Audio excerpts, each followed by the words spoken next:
In January 2007, we visited Mali, Senegal, and the Gambia.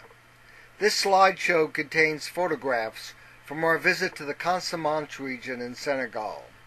The Casamance is the area of Senegal south of the Gambia River. Casamance is 1/7 of the area of Senegal and Senegal's breadbasket. We traveled south from Dakar to the Casamance River aboard the ship Callisto, which accommodated 30 passengers. We used pirogues, small wooden boats, to visit some of the many small communities near the river. We first went ashore at a Fulani village of Cocoon. The school was closed on Saturday, but children danced in a circle and chanted for us to the sound of drums. The children appeared to be well fed, but many had thick yellow discharges from their noses. Leaving Cocoon, we drove for a long while in the back of an open truck in the hot sun over sand and dirt, an extremely bumpy and dusty ride to the village of Jembering, inhabited by the ethnic Jola group, the dominant ethnicity in the Casamance region of southern Senegal. The village is large. There are electric power lines here and a ramshackle building with a sign that says Internet Cafe and some small rundown stores. Buildings are either concrete or mud, brick, and straw. There is also a Catholic primary school run by 2 nuns that costs families €100 a year per child. And there is a public primary school that is free, but families are required to provide uniforms for the students. We were told that every child stays in school until age 12. After primary school, students have to pass exams to be admitted to high school. If a child can't pass the exam, or the family can't afford the expense, the child leaves school and tends cattle or performs some other work to help the family. Although there are power lines here, there is clearly income inequality, and not every family has electric power. We visited a women's cooperative here that makes and sells dolls to support themselves and the school. Several miles from town, a young man has created an outdoor ethnographic museum in Sangawat as a source of income. He has assembled various artifacts such as fetishes, hunting artifacts, household artifacts, and ritual objects of Jola daily life, and spread them out in a mangrove forest. One item is a cow's head on the scarecrow-like figure of a woman.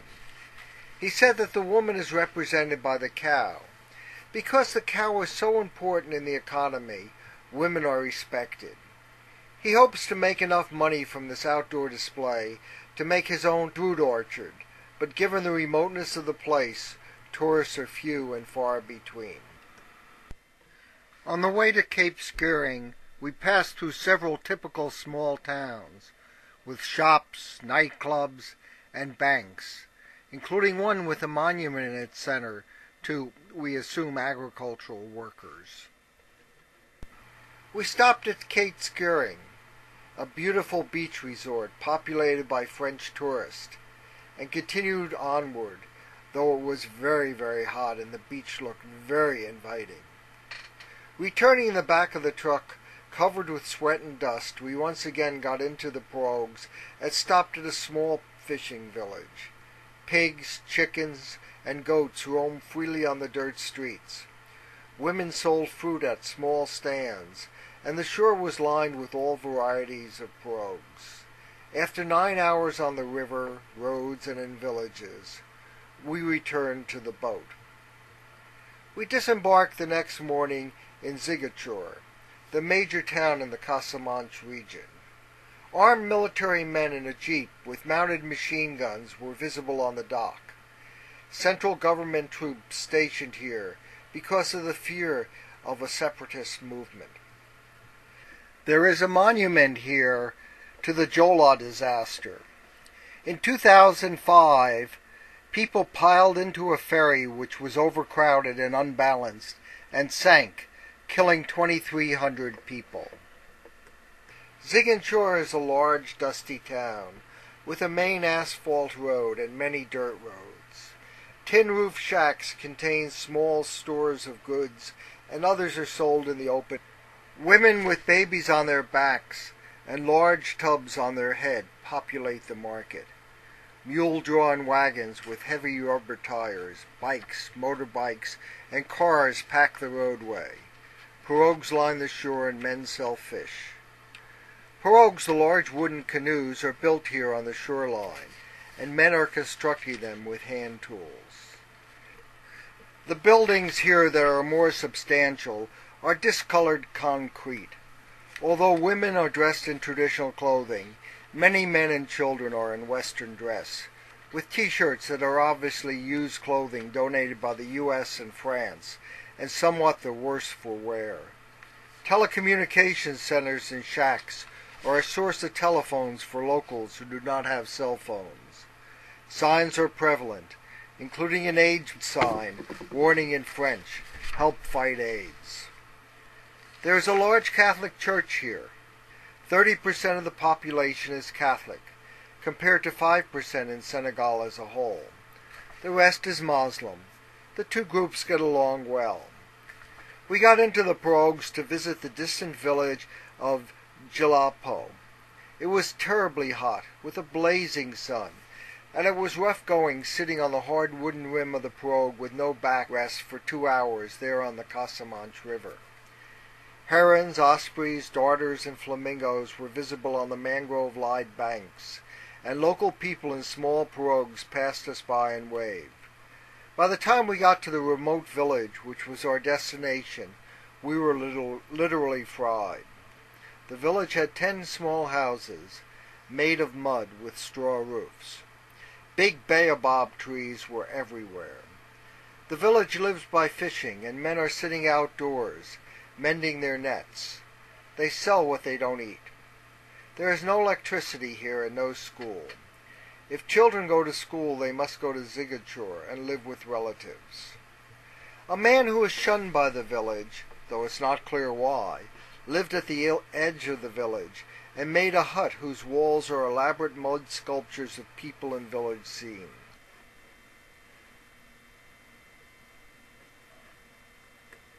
They are incredible.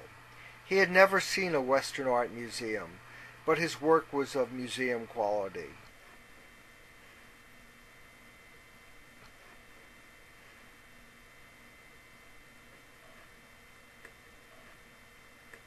He died last year, and his hut is crumbling from water damage during the rainy seasons.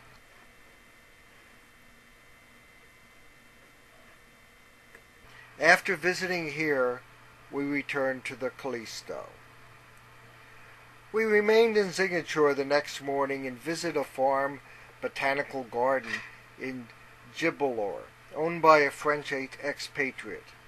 He came here 30 years ago as an agricultural extension worker, married a local woman, and remained here, buying land and establishing a large farm. He grows oranges, grapefruits, bananas, calabashes, and lemons, as well as flowers, and sells them. The farm has several hundred crocodiles, which he raises for their meat and skins, which he sells. Ziguinchor also has an Alliance Française-Senegalese, which inhabits a large building with a circular structure and walls painted floor to ceiling with Ndebele designs from South Africa. Near the Alliance is a craft market that we visit. Some of the young carvers show us their work, and everyone always wants their picture taken.